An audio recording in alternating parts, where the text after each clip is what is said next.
Jung Bahadur Rana, originally named Bir Narsingh Kunwar, was born in 1817.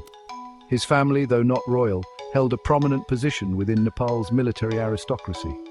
His grandfather, Ram Krishna Kunwar, served as a military commander, securing a place for the family within the court. This military legacy would deeply influence Jung Bahadur's life and ambitions. His father, Bal Narsingh Kunwar, continued this tradition, further solidifying the family's standing. Jung Bahadur's mother, Ganesh Kumari Thapa, belonged to the influential Thapa clan. This clan held considerable power and influence within the Nepali court. This connection proved crucial for Jung Bahadur, providing him with access to the inner circles of power from a young age.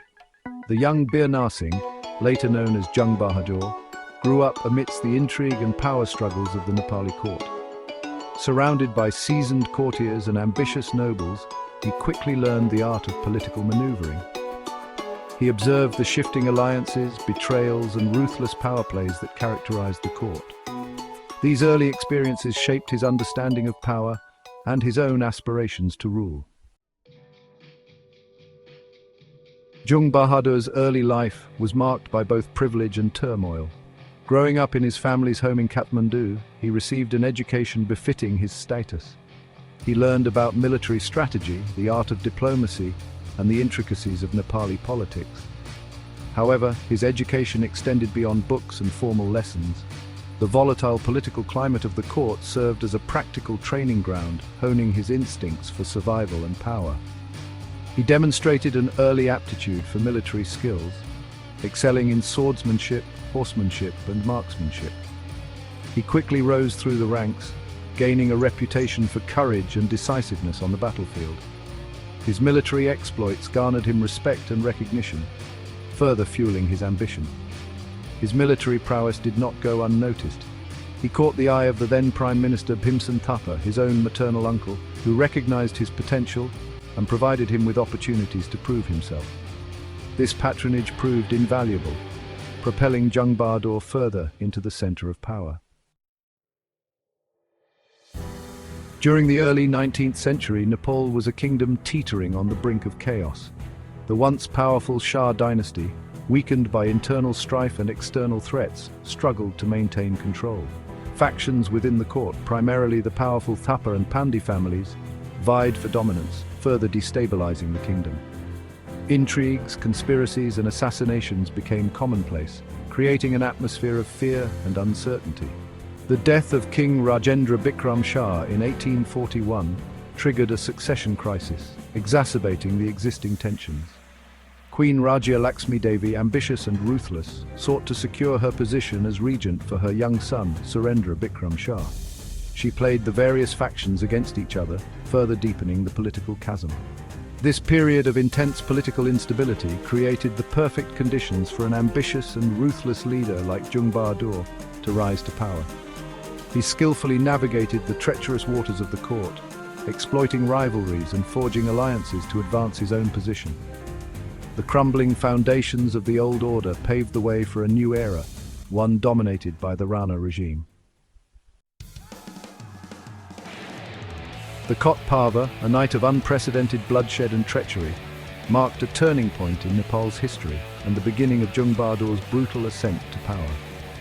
In 1846, invited to a meeting at the courtyard or Kot of Kathmandu by Queen Rajya Laxmi Devi, the unsuspecting courtiers walked into a carefully orchestrated trap. Jung Bahadur, sensing an opportunity to eliminate his rivals and seize control, had secretly manipulated events to his advantage. As tensions flared during the meeting, accusations turned into violence, and chaos engulfed the courtyard. In the ensuing melee, Jung Bahadur, wielding his sword with deadly precision, orchestrated a massacre, eliminating his rivals one by one. The Kot Parva, a night of horror and bloodshed, decimated the existing power structure, leaving a vacuum that Jung Bahadur was quick to fill. The massacre sent shockwaves through the court and the country. With his enemies eliminated and the Queen Regent under his thumb, Jung Bahadur emerged as the most powerful figure in Nepal.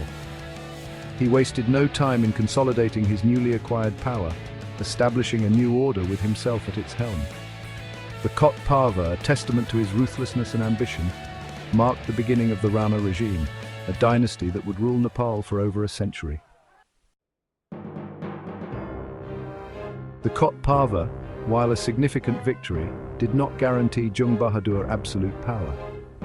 He faced continued resistance from surviving factions and disgruntled nobles who sought to challenge his authority. To solidify his grip on power, he instigated two more bloody purges, the Bhandarkhal Parva and the Alau Parva. The Bhandarkhal Parva, occurring just a year after the Kot Parva, targeted remaining members of the Pandey faction. Under the guise of a feast, Jung Bahadur lured his opponents to Bhandarkhal, a site outside Kathmandu. There, in a repeat of the Kot Parva massacre, he had them surrounded and executed, effectively crushing the Pandey faction and consolidating his hold on the military. The Alau Parva, the final act in Jung Bahadur's consolidation of power, took place in 1847. This time, his own maternal uncle, Mathabar Singh Thapa, who had initially supported his rise, became a target. Fearing Mathabar Singh's growing influence and popularity, Jung Bahadur accused him of treason and had him executed in Alau. This ruthless act eliminated his last major rival and established him as the undisputed ruler of Nepal. In 1850, Jung Bahadur embarked on a groundbreaking journey to Europe, becoming the first ruler from Nepal to do so. His travels took him to England, France, and other European nations, where he met with Queen Victoria, Napoleon III, and other prominent figures. This experience proved to be transformative, exposing him to Western technology, governance, and culture. He was particularly impressed by the industrial advancements and military prowess of the European powers. He also observed their systems of administration and law, recognizing the need for modernization in Nepal. His travels were not merely for leisure or diplomacy. They were a quest for knowledge and inspiration to strengthen his own rule. Upon his return to Nepal, he implemented some of the ideas he had encountered in Europe. He established the first modern factories in Nepal, introduced new military techniques and equipment, and reformed the administrative system. His European sojourn, a landmark event in Nepal's history, brought the isolated Himalayan kingdom into closer contact with the outside world. One of Jung Bahadur's most significant contributions to Nepal was the introduction of the Muluki Ain in 1854.